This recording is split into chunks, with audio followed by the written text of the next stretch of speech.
Discurso del método. Tercera parte. Por último, como para empezar a reconstruir el alojamiento en donde uno habita, no basta haberlo derribado y haber hecho acopio de materiales y de arquitectos, o haberse ejercitado uno mismo en la arquitectura y haber trazado además cuidadosamente el diseño del nuevo edificio, sino que también hay que proveerse de alguna otra habitación, en donde pasar cómodamente el tiempo que dure el trabajo. Así, pues, con el fin de no permanecer irresoluto en mis acciones, mientras la razón me obligaba a hacerlo en mis juicios, y no dejar de vivir, desde luego, con la mejor ventura que pudiese, hube de arreglarme una moral provisional 21, que no constituía sino en 3 o 4 máximas, que con mucho gusto voy a comunicaros. La primera fue seguir las leyes y las costumbres de mi país, conservando con firme constancia la religión en que la gracia de Dios hizo que me instruyeran desde niño, rigiéndome en todo lo demás por las opiniones más moderadas y más apartadas de todo exceso, que fuesen comúnmente admitidas en la práctica por los más sensatos de aquellos con quienes tendría que vivir. Porque habiendo comenzado ya a no contar para nada con las mías propias, puesto que pensaba someterlas todas a un nuevo examen, estaba seguro de que no podía hacer nada mejor que seguir las de los más sensatos.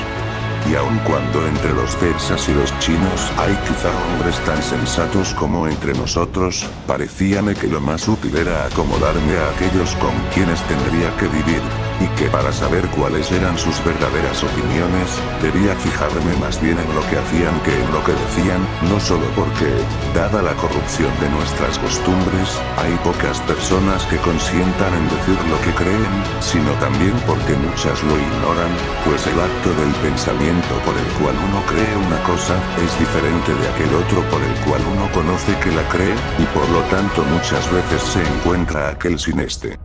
Y entre varias opiniones, igualmente admitidas, elegía las más moderadas, no solo porque son siempre las más cómodas para la práctica, y verosímilmente las mejores, ya que todo exceso suele ser malo, sino también para alejarme menos del verdadero camino, en caso de error, si, habiendo elegido uno de los extremos, fuese el otro el que debiera seguirse.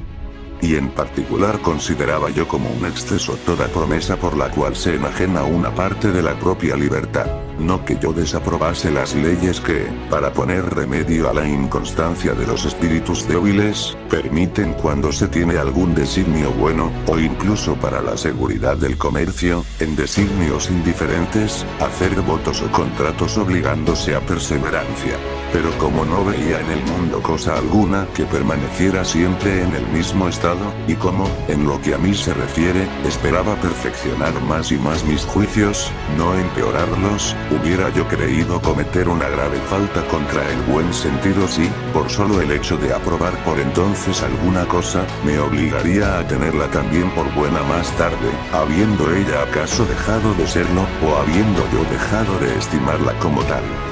Mi segunda máxima fue la de ser en mis acciones lo más firme y resuelto que pudiera y seguir tan constante en las más dudosas opiniones, una vez determinado a ellas, como si fuesen segurísimas, imitando en esto a los caminantes que, extraviados en algún bosque, no deben andar errantes dando vueltas por una y otra parte, ni menos detenerse en un lugar, sino caminar siempre lo más derecho que puedan hacia un sitio fijo, sin cambiar de dirección por leves razones, aun cuando en un principio haya sido solo el azar el que les haya determinado a elegir ese rumbo, pues de este modo, si no llegan precisamente a donde quieren ir,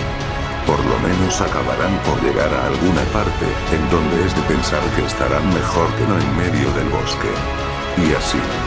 Puesto que muchas veces las acciones de la vida no admiten demora, es verdad muy cierta que si no está en nuestro poder discernir las mejores opiniones, debemos seguir las más probables. Y aunque no encontremos más probabilidad en unas que en otras, debemos, no obstante, decidirnos por algunas y considerarlas después, no ya como dudosas, en cuanto que se refieren a la práctica, sino como muy verdaderas y muy ciertas, porque y a razón que nos ha determinado lo es. Y esto fue bastante para librarme desde entonces de todos los arrepentimientos y remordimientos que suelen agitar las conciencias de esos espíritus débiles y vacilantes que, sin constancia, se dejan arrastrar a practicar como buenas las cosas que luego juzgan malas. 22. Mi tercera máxima fue procurar siempre vencerme a mí mismo antes que a la fortuna, y alterar mis deseos antes que el orden del mundo, y generalmente acostumbrarme a creer que nada hay que esté enteramente en nuestro poder sino nuestros propios pensamientos. 23, de suerte que después de haber obrado lo mejor que hemos podido, en lo tocante a las cosas exteriores, todo lo que falla en el éxito es para nosotros absolutamente imposible. Y esto solo me parecía bastante para apartarme en lo porvenir de desear algo sin conseguirlo y tenerme así contento. Pues como nuestra voluntad no se determina naturalmente a desear sino las cosas que nuestro entendimiento le representa en cierto modo como posibles, es claro que si todos los bienes que están fuera de nosotros los consideramos igualmente inasequibles en nuestro poder, no sentiremos pena alguna por carecer de los que parecen debidos a nuestro nacimiento, cuando nos veamos privados de ellos sin culpa nuestra, como no la sentimos por no ser dueños de los reinos de la China o de México. Y haciendo, como suele decirse, de necesidad virtud, no sentiremos mayores deseos de estar sanos, estando enfermos, o de estar libres, estando encarcelados, que ahora sentimos de poseer cuerpos compuestos de materia tan poco corruptible como el diamante o alas para volar como los pájaros. Pero confieso que son precisos largos ejercicios y reiteradas meditaciones para acostumbrarse a mirar todas las cosas por ese ángulo. Y creo que en esto consistía principalmente el secreto de aquellos filósofos que pudieron antaño sustraer al imperio de la fortuna, y a pesar de los sufrimientos y la pobreza, entrar en competencia de ventura con los propios dioses. 24. Pues ocupados sin descanso en considerar los límites prescritos por la naturaleza, persuadíanse tan perfectamente de que nada tenían en su poder sino sus propios pensamientos, que esto solo era bastante a impedirles sentir afecto hacia otras cosas. Y disponían de esos pensamientos tan absolutamente, que tenían en esto cierta razón de estimarse más ricos y poderosos, y más libres y bienaventurados que ningunos otros hombres, los cuales, no teniendo esta filosofía, no pueden, por mucho que les hayan favorecido la naturaleza y la fortuna, disponer nunca, como aquellos filósofos, de todo cuanto quieren.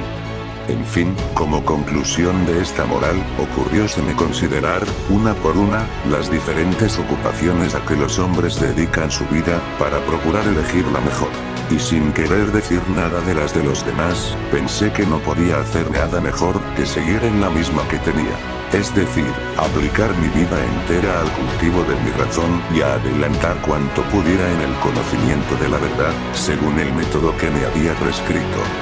Tan extremado contento había sentido ya desde que empecé a servirme de ese método, que no creía que pudiera recibirse otro más suave e inocente en esta vida. Y descubriendo cada día, con su ayuda, algunas verdades que me parecían bastante importantes y generalmente ignoradas de los otros hombres, la satisfacción que experimentaba llenaba tan cumplidamente mi espíritu, que todo lo restante me era indiferente.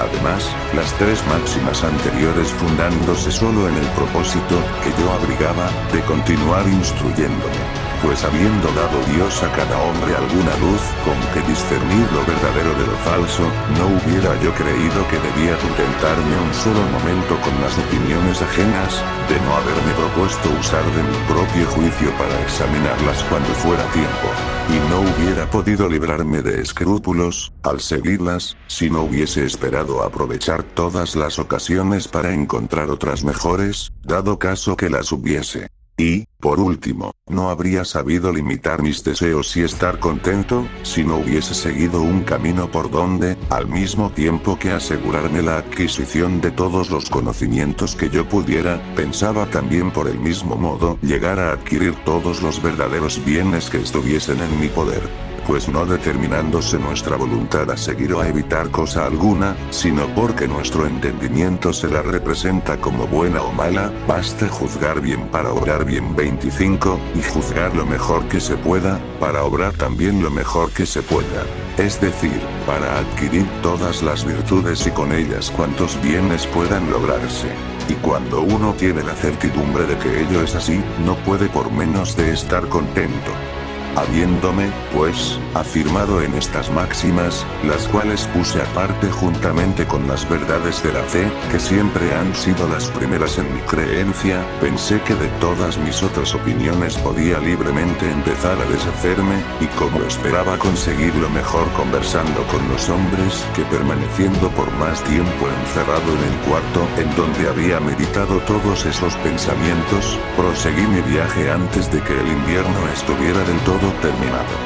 Y en los 9 años siguientes, no hice otra cosa sino andar de acá para allá por el mundo, procurando ser más bien espectador que actor en las comedias que en él se representan, e instituyendo particulares reflexiones en toda materia sobre aquello que pudiera hacerla sospechosa y dar ocasión a equivocarnos. Llegué a arrancar de mi espíritu, en todo ese tiempo, cuantos errores pudieron deslizarse anteriormente. Y no es que imitara a los escépticos 26, que dudan por solo dudar y se las dan siempre de irresolutos. Por el contrario, mi propósito no era otro que afianzarme en la verdad, apartando la tierra movediza y la arena, para dar con la roca viva o la arcilla.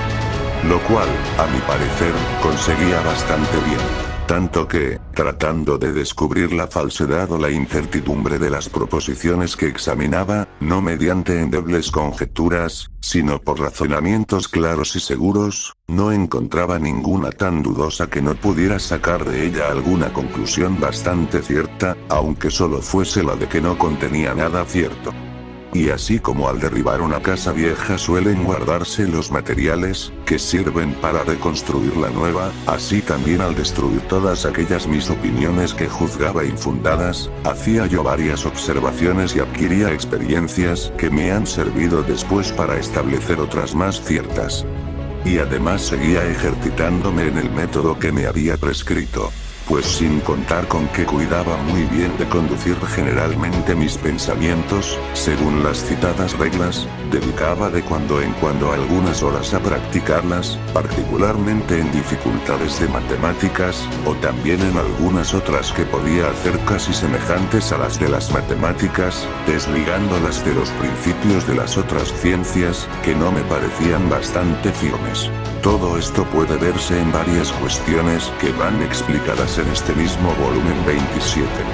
Y así, viviendo en apariencia como los que no tienen otra ocupación que la de pasar una vida suave e inocente y se ingenian en separar los placeres de los vicios, y para gozar de su ocio sin hastío hacen uso de cuantas diversiones honestas están a su alcance, no dejaba yo de perseverar en mi propósito y de sacar provecho para el conocimiento de la verdad, más, acaso, que si me contentara con leer libros o frecuentar las tertulias literarias. Sin embargo, transcurrieron esos 9 años sin que tomara yo decisión alguna tocante a las dificultades de que suelen disputar los doctos, y sin haber comenzado a buscar los cimientos de una filosofía más cierta que la vulgar. Y el ejemplo de varios excelentes ingenios que han intentado hacerlo sin, a mi parecer, conseguirlo, me llevaba a imaginar en ello tanta dificultad, que no me hubiera atrevido quizá a emprenderlo tan presto si no hubiera visto que algunos propalaban el rumor de que lo había llevado a cabo.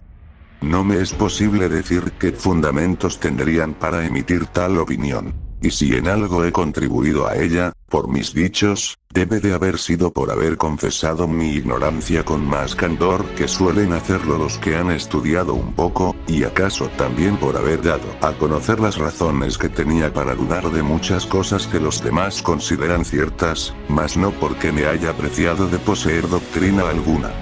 Pero como tengo el corazón bastante bien puesto para no querer que me tomen por otro distinto del que soy, pensé que era preciso procurar por todos los medios hacerme digno de la reputación que me daban. Y hace 8 años precisamente, ese deseo me decidió a alejarme de todos los lugares en donde podía tener algunos conocimientos y retirarme aquí 28, en un país donde la larga duración de la guerra ha sido causa de que se establezcan tales órdenes, que los ejércitos que se mantienen parecen no servir, sino para que los hombres gocen de los frutos de la paz con tanta mayor seguridad, y en donde, en medio de la multitud de un gran pueblo muy activo, más atento a los propios negocios que curioso de los ajenos, he podido, sin carecer de ninguna de las comodidades que hay en otras más frecuentadas ciudades, vivir tan solitario y retirado como en el más lejano desierto.